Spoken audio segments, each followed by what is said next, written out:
Jangan lupa like, comment, and subscribe channel YouTube TVRI Bengkulu dan nyalakan lonceng notifikasinya.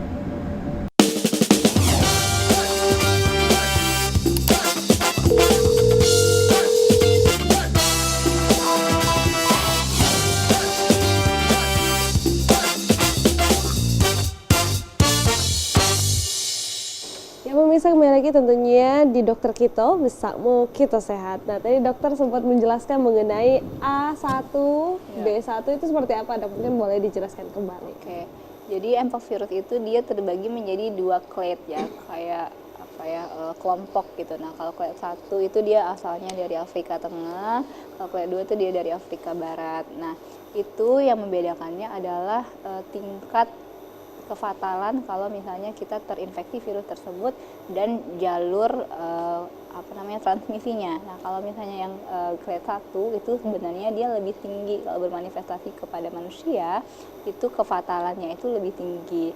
Tapi kalau untuk perbedaan dari transmisinya, kalau clade 1 itu biasanya dari kontak erat saja antara manusia ke manusia. Kalau misalnya clade 1B dan 2 itu biasanya dari kontak seksual. Nah, yang di Indonesia itu yang paling banyak adalah yang kelompok yang kedua tadi. Jadi makanya kalau sekarang kan pemerintah sedang maraknya untuk melakukan vaksinasi. Makanya target utamanya salah satunya yang dijadikan target itu adalah orang-orang yang aktif secara seksual. Baik, silakan dokter untuk kembali. Oh ya. Nah ini ya tadi ya, dari gejala-gejala yang dirasakan oleh pasien biasanya ada sakit kepala, demam, terus tenggorokannya nyeri, ada dan yang khas juga yaitu limfadenopati, ada pembengkakan dari kelenjar limfa atau kelenjar getah bening, karena tadi kan virusnya itu masuk, kemudian dia tersimpan atau mengendap di dalam kelenjar getah bening, makanya kelenjar getah beningnya dapat membengkak. Nah nanti dari kelenjar getah bening akan masuk ke peredaran darah, makanya nanti ada gejala sistemik, yaitu gejala demam ya, kemudian gejalanya itu seperti lemas, terus muncul merah-merah, kemerahan ya, terus nyeri otot, dan ada gejala-gejala lainnya ya.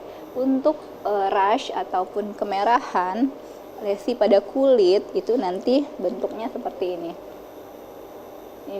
Jadi ada step-stepnya, ada awalnya seperti apa, ini seperti makula aja. Jadi perbedaan antara kemerahan dengan kulit biasanya itu cuma sedikit ya, tidak terlalu signifikan, cuma perbedaan warna mungkin di sini kelihatannya kan, tapi setelah 1-2 hari nanti akan muncul papul begini, dia berisi ada isinya nih di dalam, ada benjolan sedikit, kemudian seperti ada isinya, dari luar kita nggak kelihatan nih isinya apa, nanti 1-2 hari kita bisa lihat ternyata isinya ada air, makanya kita sebut vesicle. Nanti ada juga 5-7 hari akan mulai ada nanah di dalamnya. Kemudian setelah 7-14 hari dia akan muncul kerompeng atau koreng ya kalau kita sebut ya, atau krusta. Nah ini perjalanan dari gejalanya. Kalau dari 1 sampai dengan 7 hari biasanya yang dirasain apa? Nyeri sama gatal di sekitar lukanya. Tapi nanti kalau sudah lebih dari 7 hari biasanya cuma sekedar gatal aja, dan bentukan lesinya sudah ada kerompengnya atau hitam-hitamnya ya. Jadi perlu diketahui juga bahwa masa inkubasinya atau masa ketika periode waktu ketika virus masuk sampai menyebabkan manifestasi atau menyebabkan gejala itu biasanya 6-13 hari. Jadi dia nggak langsung, misalnya kita berkontak dengan orang yang mengidap penyakit ini, itu nggak langsung, jadi ada perjalanannya, ada 6-13 hari baru nanti muncul manifestasinya ya. Biasanya gejalanya mirip dengan cacar air ya, kalau cacar air tahu ya. Tetapi perbedaan utamanya ini tadi dijelaskan di awal bahwa kalau pada mpox ini ada limfadenopati, yaitu pembengkakan pada kelenjar getah bening di leher, di belakang telinga, di atas di sini ya, di sekitar ketiak atau mungkin di daerah lipat paha. Di sepanjang itu mungkin ada pembengkakan atau pembesaran dari kelenjar getah bening limfadenopati. Jadi kurang lebih seperti itu ya, ini perjalanan lesi kulitnya. Jadi kalau sudah kita lihat, berkontaklah kita dengan orang yang mengidap mpox virus, kemudian sekitar 6 hari atau 2 minggu sesudahnya muncul lesi atau masalah pada kulit kita dengan perjalanannya seperti ini, kita bisa curiga bahwa itu adalah mpox virus. Baik, jadi bisa langsung dikonsultasikan gitu ya dok ya.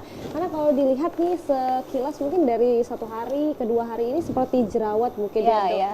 Dan ini biasanya nih dok, kalau seperti ini biasanya pertama kali itu muncul di bagian mana nih dok? Ya, kalau ini dia mpox virus ini dia bisa di muka ataupun di bagian tubuh. Jadi nanti tergantung ke orangnya juga, tidak ada tempat khusus gitu enggak. Jadi biasanya antara muka atau kaki, tangan, di sekitar tubuh juga bisa muncul lesi seperti ini. Baik, jadi memang setiap orang berbeda-beda ya dok ya, bisa ada yang banyak, ada yang dikit, terus juga tempatnya juga berbeda-beda. Nah kalau dokter Elsa sendiri nih mungkin bisa melanjutkan nih bagaimana apa sih, bagaimana nih mungkin mencegahnya, mengobatinya, karena ini jadi kita kekhawatirannya jadi tinggi gitu, gimana nih, ini bisa sembuh nggak kira-kira, atau ini bisa berbahaya sampai merenggut nyawa nih dok, seperti apa mungkin bisa dilanjutkan kembali. Kita lanjutkan ya. Nah, selanjutnya kita bahas tentang diagnosa. Gimana sih seseorang itu didiagnosa pasien mpox sama dokternya. Nah, mungkin netizen atau pemirsa TPD udah banyak ya lihat gambar-gambar ini di sosial media ya. Kalau khususnya sih di sosial media Kemenkes RI juga sudah dipampang-pampangkan gitu ya. Kalau mpox ini sudah nih waspada situasi darurat global mpox seperti itu ya, yang seperti dokter Putri tadi bilang udah ada 88 kasus. Jadi seperti inilah penampakannya kurang lebih pasien-pasien mpox ini. Jadi kurang lebih dia seperti cacar ya, kalau kita bilang kayak cacar air seperti itu ya. Hanya saja mungkin manifestasinya agak lebih berat. Kalau tadi khasnya dia ada timbul kayak pembekakan pada kelenjar getah bening, baik di leher maupun di belakang telinga atau di bagian ketiak misalnya, atau di lipat paha seperti itu ya. Lanjut, nah jadi ini ya tadi udah dijelaskan kalau ini ciri khas dari manifestasi kulitnya dari yang mpox ini. Jadi krustanya itu berwarna coklat tanpa inti dengan dasar hiperemis atau dengan dasar yang kemerahan seperti itu ya. Dengan area halo. Halo itu lingkaran seperti itu ya, lingkaran yang seperti gambar C itu halo yang hipopigmentasi, maksudnya itu lingkaran yang warnanya itu lebih muda dibandingkan sekitarnya. Hipopigmentasi berarti warnanya lebih muda dari sekitarnya ya. Nah, kalau gambar, jadi macam-macam seperti yang dijelaskan Dokter Putri, dia bisa bermanifestasi di mana aja selagi itu kulit seperti itu ya. Seperti gambar A itu pada wajah, yang B itu ada di penis atau alat kelamin laki-laki, yang C itu ada di bagian anus seperti itu ya. Jadi dia bisa bermanifestasi kemana aja. Dan biasanya sih juga penyebarannya ke seluruh tubuh ya. Jadi kalau untuk pemeriksaannya, kalau pemeriksaan pastinya untuk menentukan apakah ini adalah varicella biasa, cacar air, atau ini adalah mpox virus. Jadi memang harus dilakukan yang namanya kalau gold standarnya atau standar baku emasnya itu dengan pemeriksaan lesi di kulitnya ya. Yang kedua bisa dengan swab orofaring ya, kalau memang ada lesi atau krustanya di sana atau pustulnya di sana. Yang lain-lainnya bisa dengan saliva atau darah ya. Nah, terus dengan pemeriksaan serologi juga bisa antibodi orthopox virus seperti itu ya, deteksi IgM pada infeksi akut dan pemeriksaan IgG ya pada sampel yang berpasangan. Nah, seperti ini kurang lebih ya. Jadi kalau untuk pemeriksaan baku emasnya atau gold standarnya, jadi di mana letak lesinya itu nanti akan semacam kayak dilakukan kerokan kulit. Jadi kerokan kulit nanti akan diletakkan di mikroskop seperti itu, akan dilakukan pemeriksaan ya. Asal sampelnya nih swab permukaan lesi, kulit yang ada lesinya atau memang krustanya kita ambil ya. Nanti itu mungkin bagian ya seperti ini kurang lebih ya. Nanti akan dibersihkan lesinya dulu, dilepaskan bagian atas atau atap dari lesinya, nanti usap di dasar lesinya, baru diletakkan. Mungkin ini lebih ke prosedur dari pemeriksaannya seperti itu ya. Baik dokter, nah tapi kalau misalnya ini kan tadi ada beberapa cara penanggulangannya ya tentunya yang dari tim medis sendiri yang bakal ini. Nah ini kan bisa dikatakan penyakit baru, mungkin juga seluruh tim medis belum pernah nih melihat langsung gitu ya.